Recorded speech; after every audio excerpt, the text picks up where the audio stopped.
C'est peut-être un détail pour vous. On est devant une toile de 83 cm sur 110 qui est accrochée au musée d'Orsay, qui montre au premier plan des brins d'herbe, des brins de blé, et puis devant ça, 2 femmes penchées qui récoltent les quelques foins qui auraient été oubliés, et puis une troisième un peu relevée.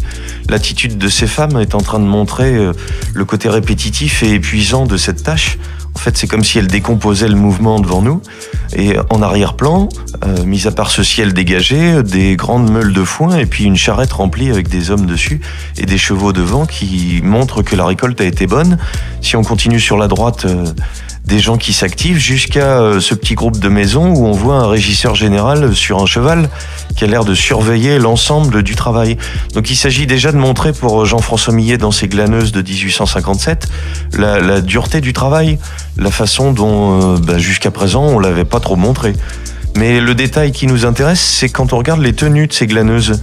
Elles sont finalement sans accroc, assez impeccables, et puis elles sont les seules touches de couleur de l'ensemble du tableau.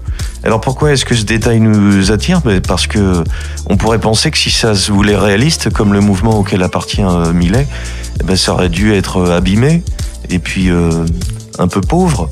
Mais là, ce que fait Millet, qui est très étonnant, c'est que en les mettant en plein milieu de la page, en leur donnant des touches de couleur, il leur donne une noblesse que les peintures jusque-là n'avaient jamais accordée à ses œuvres et à ses femmes.